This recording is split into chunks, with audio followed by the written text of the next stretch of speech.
Hello good morning everyone. आज के इस लेक्चर में हम Maharashtra CET BEd exam BPEd and MEd exam के लिए मॉक टेस्ट नंबर 7 को सॉल्व करने वाले हैं।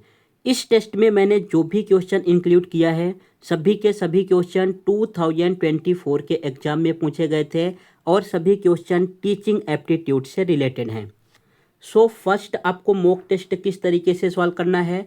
जैसे ही आपके सामने क्वेश्चन आए, जैसे ये हो गया आपका फर्स्ट क्वेश्चन, आपको एक पेन एंड पेपर लेके बैठना है। पहले खुद से क्वेश्चन को रीड करना है एंड सॉल्व करके आप देखिए कि आप क्वेश्चन को सॉल्व कर पा रहे हो कि नहीं और उसका करेक्ट आंसर क्या है। फिर आप वीडियो को ओपन करो एंड चेक करो कि जो मैंने आंसर टिक किया है ये राइट है कि रॉन्ग है। इस तरीके से आप मॉक टेस्ट को सॉल्व करोगे तो आपका स्पीड भी इंक्रीज हो जाएगा और आपको एक आइडिया भी लग जाएगा कि मैं कितने क्वेश्चन का आंसर राइट कर पा रहा हूँ और कितने क्वेश्चन मुझसे रॉन्ग हो रहे हैं और जो क्वेश्चन मैं रॉन्ग कर रहा हूँ वो किस टाइप के क्वेश्चन है। इट मीन्स आपको अपने एक जो है लेवल पे पता चल जाएगा कि मुझे और किस तरीके से पढ़ाई आगे करनी है। बिकॉज आपका एग्जाम डेट कब है? 24 मार्च, 25 मार्च एंड 26 मार्च को आपके पास एग्जाम डेट है। इट मीन्स अभी 1 मंथ से भी कम टाइम आपके पास बचे हैं। मोस्टली आप मान के चलो 1 मंथ से थोड़ा आगे पीछे ही है। इतने टाइम में आपको टोटल 4 सब्जेक्ट पढ़ने हैं।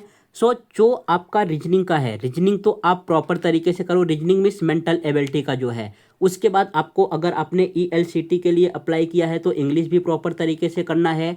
नेक्स्ट आपके पास आता है ये टीचिंग एप्टीट्यूड। फिर आप टीचिंग एप्टीट्यूड को एकदम प्रॉपर तरीके से करो बिकॉज इन्हीं तीनों जो है सब्जेक्ट में आपके फुल मार्क्स आ सकते हैं। बाकी लास्ट में बचा जीके जीएस। फिर जितना टाइम बचे आप जीके जीएस को देखते चलो। जीके जीएस में हिस्ट्री भी ऐड रहेगा, सिविक्स भी आएगा, टीचिंग एप्टीट्यूड के भी क्वेश्चन मोस्टली उसमें इंक्लूड रहते हैं एंड आपके पास करंट अफेयर आएगा, कंप्यूटर से भी क्वेश्चन आते हैं। तो सबसे बड़ा टॉपिक जो है जीके जीएस ही है, इसलिए ज़्यादा फोकस इस पे नहीं करना है। जो आपके अच्छे मार्क्स आएंगे किससे आएंगे? रीजनिंग से आ जाएंगे, इंग्लिश से एंड टीचिंग एप्टीट्यूड से। यहाँ पे फर्स्ट क्वेश्चन ने बोला है where is the head office of Maharashtra state board of secondary and higher secondary education located. जरा बताओ ये कहाँ पे लोकेटेड है? नागपुर पे है कि मुंबई में है कि पुणे में है कि कोल्हापुर में? यहाँ पे इसका करेक्ट ऑप्शन होने वाला है ऑप्शन नंबर सी। ये जो हायर एजुकेशन सेकेंडरी ये जो इस Maharashtra state board of secondary and higher education secondary है ये कहाँ पे लोकेटेड है? आपके पास पुणे में। अगर मैं बात करूँ कि जरा अभी मुझे बताओ एजुकेशन मिनिस्टर यहाँ का कौन है? एजुकेशन मिनिस्टर 2024 में कौन थे? 2024 में आपके पास थे दादाजी भुसे। यहाँ पे ये 2024 में थे। अब भी शायद हाल फिलहाल में जब से ये देवेंद्र फडणवीस यहाँ के सीएम बने हैं 2025 में इन्होंने चेंज कर दिया है। अभी कौन है आपके पास? दीपक वसंत केसकर, ये यहाँ के जो है एजुकेशन मिनिस्टर हैं। अभी यहाँ से आपके पास 2025 से करंट अफेयर में भी क्वेश्चन पूछा जा सकता है कि यहाँ के जो है चीफ मिनिस्टर मुख्यमंत्री कौन बने हैं। ये आपको पता होना चाहिए कौन है? Devendra Fadnavis. And deputy CM कौन बने हैं? डिप्टी सीएम आपके पास 2 हैं। जो पहले यहाँ के सीएम थे इट मीन्स चीफ मिनिस्टर थे, एकनाथ शिंदे एंड दूसरे कौन से हैं? और दूसरे आपके पास हैं अजीत पवार साहब। ये आपको जो है करंट अफेयर जीके जीएस में भी पूछा जा सकता है। ये भी चीज़ें आपको ध्यान में रखनी है। एक तो यहाँ पे एजुकेशन मिनिस्टर कौन है और इसका करेक्ट आंसर क्या आ गया आपके पास? Option number C, Pune. Next question क्या है? देखो नेक्स्ट क्वेश्चन में क्या बोला है? How will you resolve your differences with your colleagues. It means suppose आप जहाँ पे टीचिंग कर रहे हो, जहाँ पे पढ़ा रहे हो, बहुत सारे स्टॉप वहाँ पे होंगे। अब उनके और आपके बीच में जो आपके कलीग हैं और आपके बीच में कुछ बहस हो गया, डिस्कशन हो गया। आप उसको किस तरीके से सॉल्व करोगे इसका आंसर आपको यहाँ पे करना है। यहाँ पे आप देख सकते हो कि टीचिंग एप्टीट्यूड में किस तरीके के क्वेश्चन पूछे जाते हैं। It means normally he question रहेंगे, बस केवल एक बार आपको प्रैक्टिस की ज़रूरत है। अगर आपने प्रैक्टिस अच्छे तरीके से कर लिया तो आप वहाँ पे एग्जाम में 100% जो है 100% करेक्ट आंसर करके आओगे। बिकॉज अगर आपने प्रैक्टिस नहीं किया तो मे भी वहाँ पे फंस सकते हो, फिर 2 ऑप्शन में आपको कन्फ्यूजन हो सकता है। इसलिए अगर आप डेली आधे घंटे टीचिंग एप्टीट्यूड को देते हो आप जो है 30 में से 30 मार्क्स आराम से टीचिंग एप्टीट्यूड में ला सकते हो।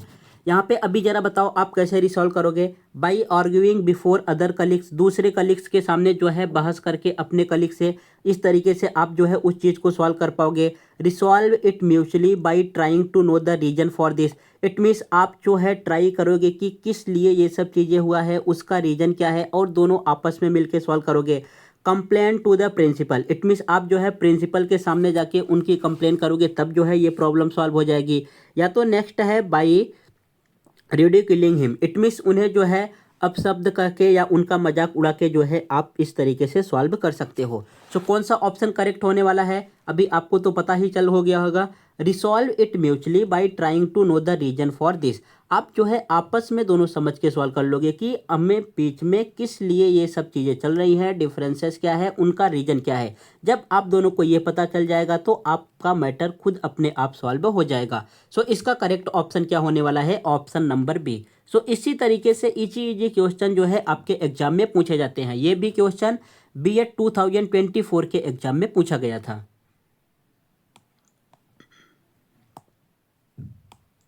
नेक्स्ट क्वेश्चन क्या है? यहाँ पे नेक्स्ट क्वेश्चन ने बोला है what will you do if your student comes late in class, आप क्या करोगे अगर कोई आपका स्टूडेंट है, कोई आपका छात्र है और डेली क्लास में लेट आता है, तो आप क्या कर सकते हो? Will find out the reason for the late arrival, it means आप रीजन फाइंड आउट करना चाहोगे कि वो जो है डेली क्लास में लेट क्यों आ रहा है। विल पनिश हिम, उसको आप जो है पनिश करोगे। Will allow him to sit silently, उसको आप जो है अलाउ करोगे कि अभी आप लेट आए हो तो चुपचाप जो है एक जगह पे बैठ जाओ। विल इग्नोर हिम, आप जो है उसे इग्नोर करोगे। सो अभी यहाँ पे भी देखो करेक्ट ऑप्शन के भी यहाँ पे ऑप्शन गिवन है, जरा इसमें से बताओ कौन सा करेक्ट ऑप्शन होने वाला है? A, B and D, it means will find out the reason for the late arrival, ये वाला तो करेक्ट होगा। Will allow him to sit silently, option number C भी करेक्ट होगा। सो इनमें से कौन सा करेक्ट होने वाला है? ए एंड सी। कहाँ पर है? ऑप्शन नंबर सी में है। सो ऑप्शन नंबर सी वाला करेक्ट हो जाएगा, ए एंड सी। अब यहाँ पे आपको ध्यान क्या देना है कि जब आप एग्जाम में बैठोगे, इट मीन्स जब आप रियल एग्जाम में बैठोगे टेस्ट देने, सो वहाँ पे अभी आपको पता चल गया कि ए एंड सी करेक्ट होने वाला है। सो वहाँ पे आप जल्दबाजी में ऐसा मत कर देना कि ए को ही करेक्ट कर देना या सी को ही करेक्ट कर देना। यहाँ पे तो मान लो सी में ही करेक्ट ऑप्शन गिवन है, ए एंड सी है, सो यहाँ पे करेक्ट कर दोगे सी को तो चलेगा। लेकिन सपोज यहाँ पे ये सी के जगह पे डी वाला ऑप्शन बोला होता और सी इसको बोल देता तो आपका आंसर जो है रॉन्ग हो जाता। मोस्टली जो है स्टूडेंट को डाउट यहीं पे रहता है, जब वहाँ पे सॉल्व करते हैं टाइम कम रहता है तो जल्दीबाजी करने में ऐसी मिस्टेक हो जाती है। सो आपको इन सब चीज़ों पे ध्यान रखना है। ऑप्शन नंबर सी इसका करेक्ट होगा जहाँ पे ए एंड सी दोनों हैं। सो यहाँ पे इसका करेक्ट ऑप्शन हो जाएगा A and C, it means option number C. Next question क्या है? नेक्स्ट क्वेश्चन ने बोला है Raju's parents are scolding him because he got low marks in math, it means कोई एक राजू के पेरेंट है, उनको डांट रहे हैं। क्यों डांट रहे हैं? उन्होंने मैथ्स में कम मार्क्स लाया है।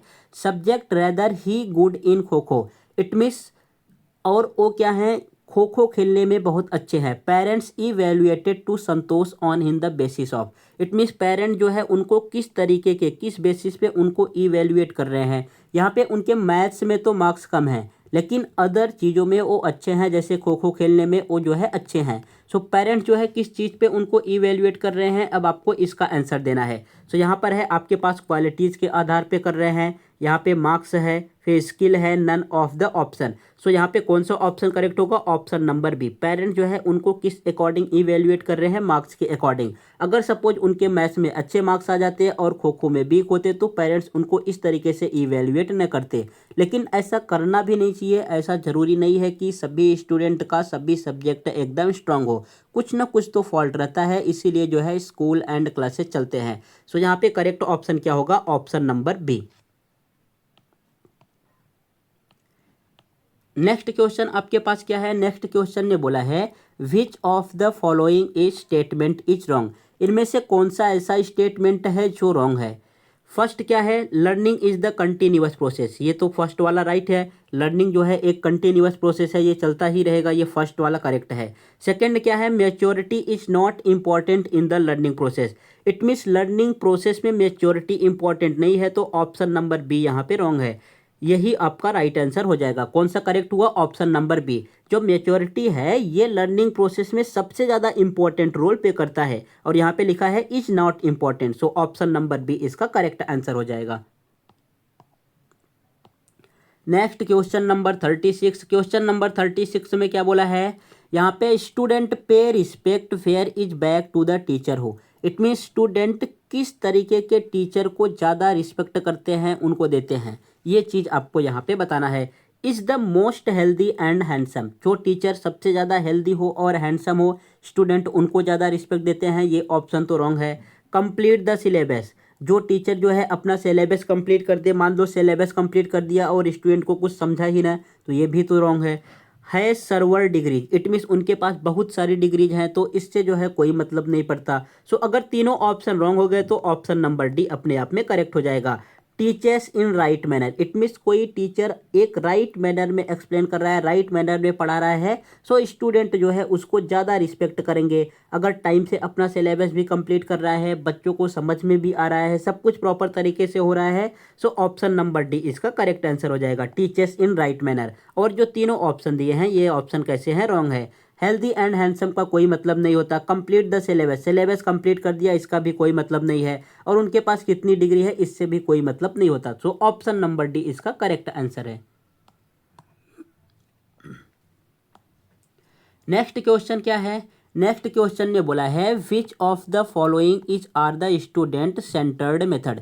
इट मीन्स अगर स्टूडेंट को सेंटर्ड मेथड का मतलब क्या होता है कि स्टूडेंट को एक जगह पे ध्यान केंद्रित करके पढ़ाना है, कि उनका जो है ध्यान पढ़ाई में कैसे लगेगा, तो हमें कौन सा मेथड यूज करना चाहिए, यहाँ पे इस चीज़ के में बता रहे हैं। तो फर्स्ट है लेक्चर मेथड, अगर जो है आप उनको लेक्चर प्रोवाइड कर रहे हो तो जो है उनका ध्यान लगेगा। सेकंड है प्रोजेक्ट मेथड, अगर आप प्रोजेक्ट के थ्रू कर रहे हो तो उनका ध्यान लगेगा। थर्ड है आपके पास एक्सपेरिमेंट मेथड के थ्रू उनका ध्यान लगेगा। इंडक्टिव एंड डिडक्टिव मेथड, सो इनमें से कौन सा करेक्ट ऑप्शन होगा? देखो लेक्चर तो सब जगह होता है, लेक्चर मेथड इसका करेक्ट आंसर नहीं आने वाला है। नेक्स्ट है प्रोजेक्ट मेथड, प्रोजेक्ट इसीलिए दिया जाता है ताकि स्टूडेंट का ध्यान जो है पढ़ाई में लगा रहे, वो प्रॉपर तरीके से करे। थर्ड आपके पास है एक्सपेरिमेंट मेथड, एक्सपेरिमेंट भी इसीलिए करा जाता है ताकि उनका जो है ध्यान पढ़ाई में लगा रहे प्रॉपर तरीके से। फिर इंडक्टिव एंड डिडक्टिव मेथड भी इसका करेक्ट आंसर हो जाएगा। इट मीन्स कौन से करेक्ट है? Option number B, C and D. So कहाँ पे इसका करेक्ट आंसर है? देखो अभी थर्ड वाले में है only B, C and D, तो इसका थर्ड वाला करेक्ट आंसर हो जाएगा only B, C and D. Suppose अगर आपके पास ये ना गिवन होता, यहाँ पे बस केवल इतने ही गिवन होते, अब इन चारों ऑप्शन में से आपको करेक्ट आंसर टिक करना होता, तो इसका हम करेक्ट आंसर चेक करते प्रयोग पद्धति, इट मीन्स एक्सपेरिमेंट मेथड। लेकिन अगर आपके पास ये भी गिवन है only A, only B and C, B, C and D, all of the above, so इसका करेक्ट आंसर हो जाएगा ऑप्शन नंबर थर्ड वाला only B, C and D. Project method भी राइट है, एक्सपेरिमेंट मेथड भी right है, and inductive deductive method भी right होगा इसका आंसर।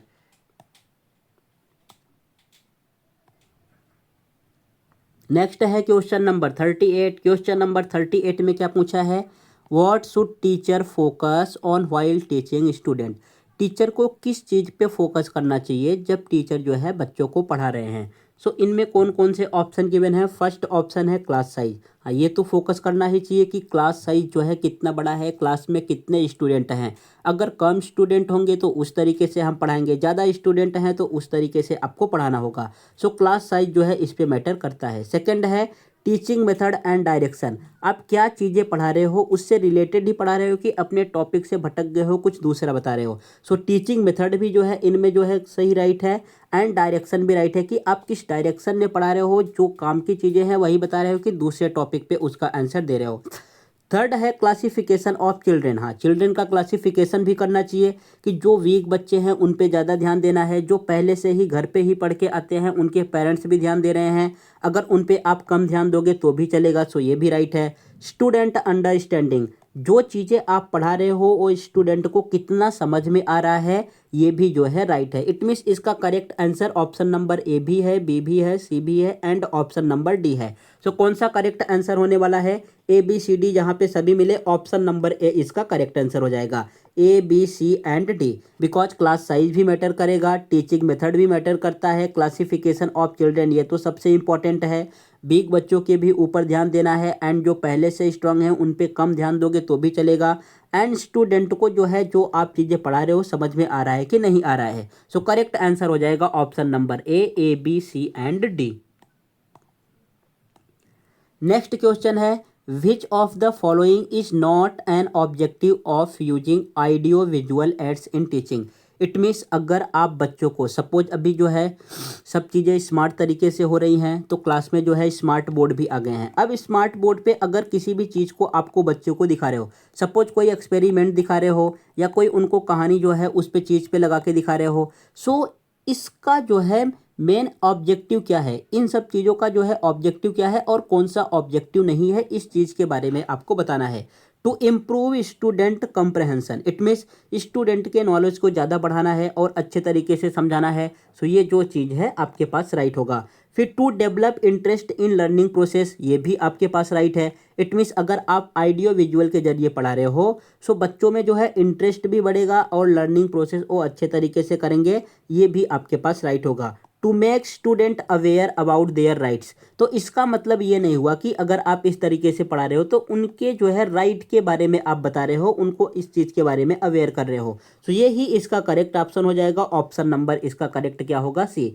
नेक्स्ट है टू प्रमोट स्टूडेंट पार्टिसिपेशन, अगर जो है आप ऑडियो विजुअल के जरिए पढ़ा रहे हो तो ये जो है 100% राइट है कि अपने आप जो है स्टूडेंट ज़्यादा से ज़्यादा आएंगे उस चीज़ को पढ़ने के लिए, देखने के लिए। सो करेक्ट ऑप्शन क्या होने वाला है, to make student aware about their rights. अगर इस तरीके से आप ऑडियो विजुअल के जरिए पढ़ा रहे हो तो इसका मीनिंग ये नहीं हुआ कि आप स्टूडेंट को उनके राइट के बारे में अवेयर कर रहे हो। सो करेक्ट ऑप्शन कौन सा होगा आपके पास, ऑप्शन नंबर सी। नेक्स्ट है आपके पास क्वेश्चन नंबर 40। क्वेश्चन नंबर 40 में क्या बोला है, यहाँ पे है when you make a mistake while teaching in the class and your student pointed out the angrily then what will you do. It means अगर सपोज आप क्लास में कोई भी चीज़ एक्सप्लेन कर रहे हो, पढ़ा रहे हो, उनमें से आपने कुछ भी चीज़ें जो है रॉन्ग लिख दी या बाई मिस्टेक जो है वो आपसे रॉन्ग हो गया और कोई स्टूडेंट है उस चीज़ को बहुत गुस्से से पॉइंट करके आपको बता रहा है कि सर आपने यहाँ पे रॉन्ग कर दिया, तो अब आपका क्या रिप्लाई होगा, या अगर आपको नहीं आ रहा है तो आप क्या कर सकते हो, इस चीज़ के बारे में आपको बताना है। सो फर्स्ट ऑप्शन क्या है, will you break all limits of anger, आप जो है गुस्से की सभी लिमिट को पार कर दोगे, ये आप करोगे। You will scold him her and resist, it means जो है आप उसको डांटोगे या कुछ और करोगे, ये ऑप्शन करेक्ट होगा। You will accept the mistake and assure student the correct answer in the next lecture. It means आप उस चीज़ को, जो चीज़ें आपने रॉन्ग की है या आपसे बाई मिस्टेक रॉन्ग हो गया है, अगर कोई स्टूडेंट उसको जो है गुस्से तरीके से पॉइंट आउट करके बता रहा है तो आपको क्या करना होगा, आप उस चीज़ को एक्सेप्ट कर लो कि हाँ मुझसे ये चीज़ एक्सेप्ट जो है यहाँ पे रॉन्ग हो गया है, मैं नेक्स्ट लेक्चर में इस चीज़ का करेक्ट आंसर दे दूंगा। सो कौन सा ऑप्शन करेक्ट होगा, यहाँ पे ऑप्शन नंबर सी आपके पास आ जाएगा राइट आंसर। आपको जो है उस चीज़ को एक्सेप्ट कर लेना है और उसका करेक्ट आंसर नेक्स्ट लेक्चर में देना है। You will leave the class for few days, it means आप कुछ दिनों के लिए क्लास ही छोड़ दोगे, ये भी ऑप्शन आपके पास रॉन्ग हो गया। तो इसका करेक्ट ऑप्शन क्या आएगा, ऑप्शन नंबर सी यहाँ पे राइट आंसर हो गया। Got it. नेक्स्ट अभी ये आपके पास था mock test number 7 teaching aptitude से, ज़्यादा फोकस आपको टीचिंग एप्टीट्यूड पे एंड रीजनिंग पे ही करना है। नेक्स्ट जो मॉक टेस्ट आने वाला है mock test number 8, mock test number 8 आपके पास रिलेटेड रहेगा mental ability, it means reasoning से। अब टीचिंग एप्टीट्यूड एक ऐसा सब्जेक्ट है कि जिनमें मैं ज़्यादा क्या ही एक्सप्लेन करूं, उसमें कुछ बहुत ज़्यादा आप एक्सप्लेन नहीं कर सकते, ये इसलिए करा रहा हूं ताकि आपकी प्रैक्टिस अच्छे से हो जाए और ये सब एग्जाम के क्वेश्चन हैं। सो आपको एग्जाम का क्वेश्चन पता चल जाए कि किस तरीके से आता है, बस केवल आपको प्रैक्टिस की ज़रूरत है। एक बार आप अच्छे से प्रैक्टिस कर लिए तो ये टीचिंग एप्टीट्यूड के क्वेश्चन सॉल्व कर लोगे, तो इनमें बहुत ज़्यादा कुछ एक्सप्लेन करना नहीं रहता। सो इसलिए आपको खुद से एक बार रीड करना है, आपको खुद से समझना है, आपको 100% समझ में आएगा। जो ये मॉक टेस्ट आएगा आपके पास रीजनिंग का, इट मीन्स मेंटल एबिलिटी का, इसमें मैं बहुत प्रॉपर तरीके से हर एक पॉइंट को क्लियर करते हुए चलता हूँ कि आपको एग्जाम में बैठ के किस तरीके से सोचना है। इसमें भी मैं 2024 के ही क्वेश्चन को सॉल्व करा रहा हूँ, मोस्टली सभी क्वेश्चन हो गए हैं, 20 to 25 क्वेश्चन और रिमेनिंग है जो मॉक टेस्ट नंबर 8 में 2-3 डेज में अपलोड हो जाएगा, इसमें हम सॉल्व करने वाले हैं। एंड अगर आपको कोई भी डाउट है, कोई भी क्वेश्चन आप सॉल्व कर रहे हो, कहीं से भी आपको नहीं समझ में आ रहा है तो आप इस नंबर पे हमें व्हाट्सअप कर सकते हो, या आपको कोई भी डाउट है तो इस नंबर पे हमें केवल मैसेज करके बता सकते हो। जो ही मॉक टेस्ट मैं सॉल्व करूंगा उसमें आपके क्वेश्चन को, आपके डाउट को जरूर इंक्लूड करूंगा। एंड नेक्स्ट आपसे ये रिक्वेस्ट है कि जैसे आपको पता होगा कि ये वीडियो बनाने में एंड इस तरीके से पीपीटी बनाने में बहुत सारा जो है टाइम जाता है। सो इनमें एनर्जी भी जाता है, टाइम भी जाता है एंड पैसे भी जाते हैं। सो अगर आप मुझे सपोर्ट करना चाहते हो तो गूगल पे के जरिए आप हमें सपोर्ट कर सकते हो, बाकी आपकी मर्जी है।